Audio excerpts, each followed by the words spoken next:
So last கிளாஸ்ல என்ன topic பார்த்தோம்? ஃபண்டமெண்டல் ரைட்ஸா. ஸோ ஃபண்டமெண்டல் ரைட்ஸ் தெரிஞ்சுக்கிறதுக்கு முன்னாடி வாட் இஸ் ரைட்ஸ்? ஏன்னா ரைட்ஸ்ன்றதே ரெவல்யூஷனரி. ஏன்னா அந்த காலத்துலலாம் ஏன்ஷியன்ட் டைம்லலாம் ரைட்ஸ்ன்ற ஒரு ஐடியா கிடையாது, மக்களுக்கு உரிமை கிடையாது. அதெல்லாம் பார்த்தோம். அப்போ ரைட்ஸ் எப்போ உருவாச்சுன்னா மாடர்ன் டைம் தான். என்ன சொல்றேன் புரிஞ்சுதா? Fundamental rights is the feature of modern society. இது மீனிங் புரிஞ்சா? எஸ், மாடர்ன் சொசைட்டில மட்டும்தான் இந்த மாதிரி ஃபீச்சரே பார்க்க முடியும். ஃபார் எக்ஸாம்பிள், இந்தியா விடுதலை அடைகிறதுக்கு முன்னாடி எல்லாம் இந்தியா என்ன சொசைட்டி? Traditional society. அப்போ நம்ம இந்தியன் லீடர்ஸ் எல்லாம் முடிவு பண்றாங்க, நம்ம ட்ரெடிஷனல் சொசைட்டியை இந்தியாவை மாடர்னா மாற்றணும். எப்படி மாற்றணும்? மக்களுக்கு ரைட்ஸ் கொடுக்கணும். ரைட்ஸ் கொடுக்கறது வழியாக இந்தியன் சொசைட்டி ட்ரெடிஷனல் இருந்து மாடர்னா மாறுது. அப்போ இந்தியன் கான்ஸ்டியூஷன்ல அடிப்படை உரிமைகள் ஆட் பண்றோம், ரைட்ஸ் ஆட் பண்றோம். அந்த ரைட்ஸ் தான் மோஸ்ட் அடிப்படை, அது எப்போதுமே தூக்க முடியாது. அப்போ ரைட்ஸ் கொடுக்கறது வழியாக இந்தியன் லீடர்ஸோ இல்ல கான்ஸ்டியூஷன் அசம்பிளியோ எதை அச்சீவ் பண்ண ட்ரை பண்ணுது? இந்தியன் சொசைட்டியை டிரான்ஸ்ஃபார்ம் பண்ண ட்ரை பண்ணுது. ட்ரெடிஷனல் இருந்து மாடர்ன் சொசைட்டியா மாத்துறதுக்கான ஒரு முயற்சி தான் including the fundamental rights in the constitution. இது புரிஞ்சுல? ஐடியா புரிஞ்சுல? எஸ். ஸோ இதை என்ன சொல்லுவாங்க ரொம்ப சிம்பிளா ஒரே வார்த்தையில? It is the social revolution. ஏன் ரெவல்யூஷன் சொல்றோம்? இது வரைக்கும் இல்லாத அளவுக்கு மாற்றம். பழைய சொசைட்டியில், ட்ரெடிஷனல் சொசைட்டியில் எந்த உரிமையும் இல்லை. மாடர்னாக மாறின உடனே எல்லா உரிமையும் வந்துருச்சு. Complete opposite, complete change. எதில் மாறி இருக்கும்? சொசைட்டியை மாற்றிருக்கும், மக்களுக்கான உரிமை கிடைச்சிருக்கு. So Indian constitution has created a socialistic revolution. அப்படி கேட்டால் இந்த பாயிண்ட்டையும் ஆட் பண்ண முடியும், இன்டர்வியூ ஆட் பண்ண முடியும். அண்ட் லாஸ்ட் கிளாஸ்ல இன்னொரு முக்கிய பாயிண்ட் பார்த்தோம். எந்த அளவுக்கு ஃபண்டமெண்டல் ரைட்ஸ் முக்கியமோ அதே அளவுக்கு அதை இம்ப்ளிமெண்ட் பண்ணுறதுக்கு டிபிஎஸ் முக்கியம் பார்த்தோமா? ஜென்ரலாக பார்த்தோம், கரெக்டாக? அப்போது இந்தியன் கான்ஸ்டியூஷனோட மோஸ்ட் இம்பார்ட்டன்ட் இது ரெண்டு தானே. உங்களுக்கு கிரான்வெல் ஆஸ்டின் தெரியும்ல? அவர் என்ன சொல்றாரு? அவர் யாருன்னா ஒரு ஃபாரின் ஆத்தர். அவர் வந்து இந்தியன் கான்ஸ்டியூஷன் அனலைஸ் பண்றாரு.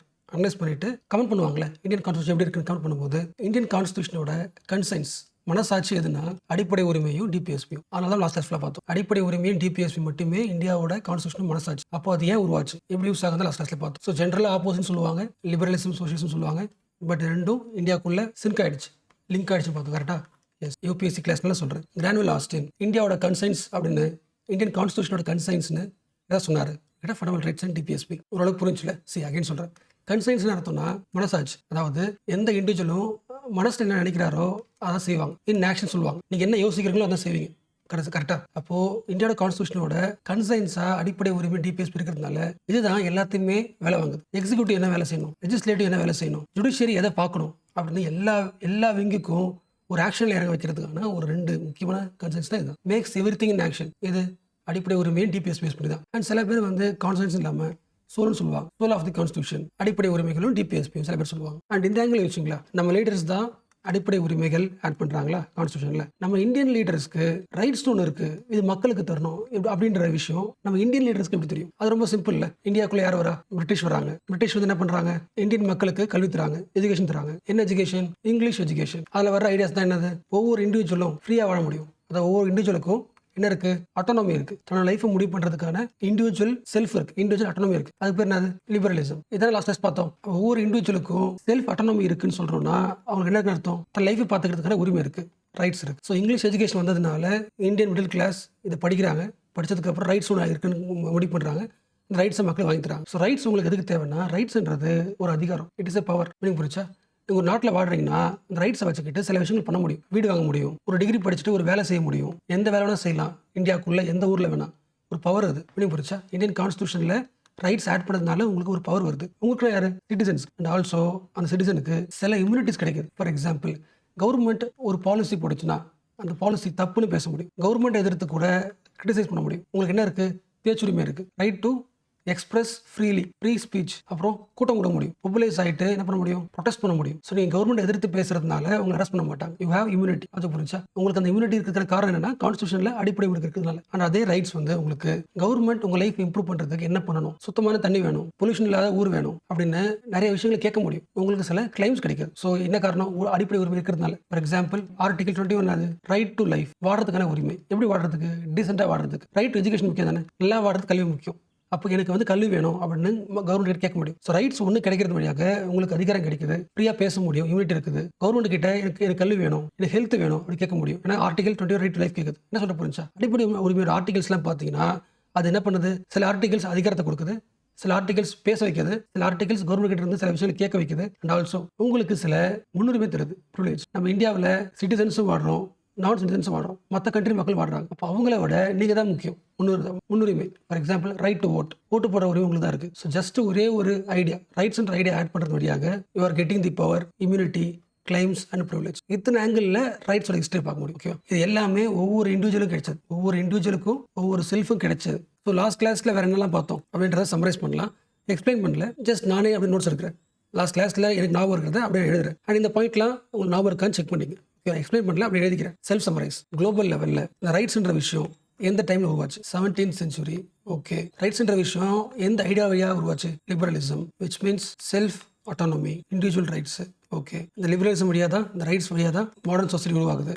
Okay, so what is liberalism means every individual is getting self autonomy. Okay, ஒவ்வொருத்தவங்க இண்டிவிஜுவலாக தனக்கு பிடிச்ச வேலை பண்ணிக்கலாம். இதுதான் ஃபர்ஸ்ட் கிடைச்ச ஃபர்ஸ்ட் ஜென்ரேஷன் ஆஃப் ரைட்ஸ். ஒரு சொசைட்டி மாடர்ன் ஆனதுக்கப்புறம் கிடைச்ச முதல் உரிமை self autonomy, liberalism. Okay, but modern society அப்படி நிற்கல, என்ன ஆகிட்டே இருக்கு, எவ்வளோ ஆகிட்டே இருக்கு. இந்த ஃபர்ஸ்ட் ஜென்ரேஷன் ஆஃப் ரைட்ஸில் சில லிமிடேஷன்ஸ் இருக்கு. இந்த உரிமைகள் கிடைச்சும் ஒரு டைமில் அதிகமான பாவர்ட்டி வருது, டெப்ரிவேஷன் வருது, மக்கள் வந்து அதிகமாக கஷ்டப்படுறாங்க. இதை சரி பண்ணுறதுக்கு லிபரலிசத்துக்கு ஆப்போசிட்டாக இல்லை இம்ப்ரூவ் பண்ணுற மாதிரி சோஷியலிசம் வருது, சோஷியலிஸ்ட் ஐடியாஸ் வருது. அவங்க என்ன பேசுகிறாங்க? செல்ஃப் அட்டானமி முக்கியம், அதே அளவுக்கு சோஷியல் ஈக்குவாலிட்டி, எக்கனாமிக் ஈக்குவாலிட்டி, இதை இம்ப்ரூவ் பண்ணணும். இதை இம்ப்ரூவ் பண்ணுறதுக்காக தான் இந்தியன் கான்ஸ்டியூஷனில் டிபிஎஸ்பி ஆட் பண்ணியிருக்கோம். ஸோ இந்த ரைட்ஸ் கிடைச்சிச்சுன்னா இது செகண்ட் ஜென்ரேஷன் ஆஃப் ரைட்ஸ். நம்ம என்ன பண்ணுறோம்? மாடர்ன் சொசைட்டியோட எவல்யூஷன் பார்க்குறோம். எவல்யூஷனில் ஃபர்ஸ்ட் வீக் காட் எப்போ சொசைட்டி மாடர்னாக மாறுது? After getting the individual rights, first generation of rights. அடுத்த லெவலில் சோஷியல் ரைட்ஸ் கிடைக்குது, second generation of rights to abolish the poverty. And இந்த ஃபர்ஸ்ட் ஜென்ரேஷன் ஆஃப் ரைட்ஸ்க்கு இன்னொரு பேர், அதாவது இண்டிவிஜுவல் ரைட்ஸ்க்கு இன்னொரு பேர் வந்து சிவில் அண்ட் பொலிட்டிக்கல் ரைட்ஸ். இது பார்த்தோம் கரெக்டாக? Yes. So civil and political rights first level. அடுத்த லெவல் இன்னும் கொஞ்சம் இம்ப்ரூவ் ஆகிட்டு சோஷியல் அண்ட் எக்கனாமிக் ஈக்குவாலிட்டி, அதுக்கான ரைட்ஸ் இன்னும் மாடர்ன் சொசைட்டி எவால்வ் ஆகுது. மூணாவது லெவலில் கிடைக்குது கம்யூனிட்டி ரைட்ஸ், அதாவது கல்ச்சுரல் ரைட்ஸ், கல்ச்சரை சேவ் பண்ணுறதுக்கான ரைட்ஸ், ரிலீஜியஸ் ரைட்ஸ், தன்னோட மதத்தை சேவ் பண்ணுறதுக்கான ரைட்ஸ், எஜுகேஷன் ரைட்ஸும் போடலாம். ஏன்னா கல்வி தரது வழியாக அந்த கம்யூனிட்டி இம்ப்ரூவ் ஆகும். இது third generation of rights, community based rights. So individual based rights, equality based rights, preservation of culture, religion, education based rights, third generation. At the same time modern society evolve ஆக improve ஆக modern state என்ன ஆகுது? Improve ஆகிட்டே இருக்கா? Yes. ஒவ்வொரு generation of rights கிடைக்க modern state என்ன மாறிட்டு இருக்கு? வெல்ஃபேர் ஸ்டேட்டாக மாறிட்டு இருக்கு. கம்யூனிட்டி ரைட்ஸ் தர வேண்டியது ஸ்டேட், சோஷியலிசம் தர வேண்டியது ஸ்டேட். ஸோ ஸ்டேட்டும் மாடர்ன் ஸ்டேட்டாக மாறிட்டு இருக்கு, ரைட்ஸ்க்கு ஏற்ற மாதிரி எவ்வளோ ஆகிட்டு இருக்கு. ஸோ ஸ்டேட் வந்து வெல்ஃபேர் ஸ்டேட்டாக மாறுதா? எஸ். வெல்ஃபேர் ஸ்டேட்டாக மாறுதுன்னா என்ன அர்த்தம்? உங்கள் கண்ட்ரியில் இருக்கிற ஒவ்வொரு இண்டிவிஜுவலோட, அதாவது ஹியூமன்ஸோட டிக்னிட்டியை இம்ப்ரூவ் பண்ணணும். இதான் மோஸ்ட் இம்பார்ட்டன்ட். அதான் பார்த்தோம். ஃபர்ஸ்ட் ஜென்ரேஷன் ஆஃப் ரைட்ஸில் ஸ்டேட் இருக்கும், பட் ஒவ்வொரு இண்டிவிஜுவலுக்கும் அதிகாரம் உண்டு, ஃப்ரீயாக உண்டு. அப்போ ஸ்டேட்டுக்கு பவர் கிடையாது, ஃப்ரீயாக விட்டுடலாம், ஸ்டேட் உள்ளே வராது. பட் பாவர்ட்டி அதிகமாகுது, மக்கள் சுரண்டப்படுறாங்க. அப்போது மக்கள் ஆசைப்படுறது சோஷியல் ஈக்குவாலிட்டி, எக்கனாமிக் ஈக்குவாலிட்டி. அப்போ ஸ்டேட் உள்ளே வருது, உள்ளே வந்து வெல்ஃபேர் பண்ணி ஆகணும், மக்களுக்கு தேவையான காசை கொடுக்கணும், அவங்களோட லைஃப் இம்ப்ரூவ் பண்ணணும். ஸோ டிக்னிட்டி என்ன ஆகுது? டிக்னிட்டி இம்ப்ரூவ் பண்ணுறாங்க. அடுத்து மூணாவது லெவல் ரைட்ஸ். ஒரு கண்ட்ரியில் மைனாரிட்டிஸ் இருப்பாங்க, மைனாரிட்டிஸோட கல்ச்சர் முக்கியம், ரிலிஜன் முக்கியம், லாங்குவேஜ் முக்கியம். அதை யார் இம்ப்ரூவ் பண்ணணும்? ஸ்டேட் இம்ப்ரூவ் பண்ணணும். ஸ்டேட் என்ன பண்ணுது? வெல்ஃபேர் பண்ணுது. ஸோ ஜென்ரேஷன் ஆஃப் ரைட்ஸ் அதிகமாக ஸ்டேட் தன்னோட வெல்ஃபேர் வேலையை அதிகமாகிட்டே இருக்கும். வெல்ஃபேர் வேலை என்ன அர்த்தம்னா அந்த ஊரோட மக்களோட டிக்னிட்டியை கொஞ்சம் கொஞ்சமாக அதிகமாகிட்டே இருக்கும், இம்ப்ரூவ் ஆகிட்டே இருக்கும். இது பண்ணது அவசியமாக கேட்டால் most important. So maybe example கேட்குறேன் வச்சுக்கலாம். What is the main purpose of welfare state கேட்டால் to improve the human dignity. For example, இந்தியாவில் ஹிந்துசம் அதிகமாக இருக்குது, ஹிந்து மெஜாரிட்டி. அப்போ ஹிந்து மெஜாரிட்டி பீப்பிள் வந்து முஸ்லீம் மைனாரிட்டியை மதிக்க மாட்டாங்க. அந்த மரியாதை தர்றதுக்கு, அவங்களுக்கான எஜுகேஷன் தர்றது, அவங்க ரிசர்வேஷன் தர்றது, அவங்களுக்குன்னு எஜுகேஷன் ஸ்டார்ட் பண்ணுறதுக்கு அதிகாரம் தர்றது, இதெல்லாம் பண்ணால் improve the human dignity of minorities. It is the duty of state. கரெக்டாக? இது பார்த்தோமா? அந்த ஸ்டேட்டுக்கு எப்படி டியூட்டி இருக்கோ அதே மாதிரி இண்டிவிஜுவலுக்கு டியூட்டி இருக்கா? என்ன டியூட்டி அது? ஃபண்டமெண்டல் டியூட்டிஸா? கரெக்டாக? Yes. So rights, DPSP trying to make India the welfare ஸ்டேட்டா அண்ட் ஃபண்டமெண்டல் டியூட்டிஸ். இண்டிவிஜுவலோட டியூட்டி, இண்டிவிஜுவலோட ரைட்ஸ், இது ஸ்டேட்டோட டியூட்டி. கரெக்டா? எஸ். இது எல்லாமே என்ன பண்ண ட்ரை பண்ணுது? ஒரு ஹியூமன் பீங்கோட டிக்னிட்டியை இம்ப்ரூவ் பண்ணுது. அந்த ரைட்ஸ் கிடைக்கிறது வழியாக டிக்னிட்டி இம்ப்ரூவ் ஆகுது. ஃபண்டமெண்டல் டியூட்டியை ஃபாலோ பண்ணுறது வழியாக இன்னொரு மக்களை மதிக்கிறான், ஃப்ராட்டர்னிட்டி இம்ப்ரூவ் ஆகுது, டிக்னிட்டி இம்ப்ரூவ் ஆகுது. டிபிஎஸ்பியை கவர்மெண்ட் பண்ணுறது மெயின் பர்பஸே ஹியூமன் பீங் இம்ப்ரூவ் பண்ணுறது, டிக்னிட்டி. ஸோ மூணோட மெயின் காமன் தீம் ஒன்று தான், ஹியூமன் பீங்ஸ் இம்ப்ரூவ் பண்ணுறது, wellbeing of human dignity. And சில பேருக்கு டவுட் இருக்கலாம், டிபிஎஸ்பி கவர்மெண்ட் வெல்ஃபேர் பண்ணுது, டிக்னிட்டி இம்ப்ரூவ் ஆகுது. ஃபண்டமெண்டல் டியூட்டிஸ் வந்து நாம வந்து ஒரு சில விஷயங்களை ஃபாலோ பண்ணுறதுனால, ஃபார் எக்ஸாம்பிள் ஃபண்டமெண்டல் டியூட்டிஸில் வந்து we have to respect the woman இருக்கு, சிஸ்டர்ஹுட் இருக்கு. அப்போ அந்த டியூட்டி, அந்த பிரின்சிபல் ஃபாலோ பண்ணும்போது உமனுக்கு என்ன கிடைக்குது? டிக்னிட்டி கிடைக்குது. இது ஓகே. அடிப்படை ஒரு மெயின் நமக்கு ஃப்ரீடம் தான் தருது, டிக்னிட்டி எப்படி தருது? சில பேர் டவுட் வரலாம். Abolition of untouchability. அப்போ எந்த மக்களும் ஒரு இண்டிவிஜுவலுக்கு எதிர்த்து அன்டச்சபிலிட்டி ஃபாலோ பண்ணக்கூடாது. அப்போ ஹியூமன் டிக்னிட்டி ஆகுது, இம்ப்ரூவ் பண்ணுது. ஆல்மோஸ்ட் மூணுமே common theme to improve the human life and dignity.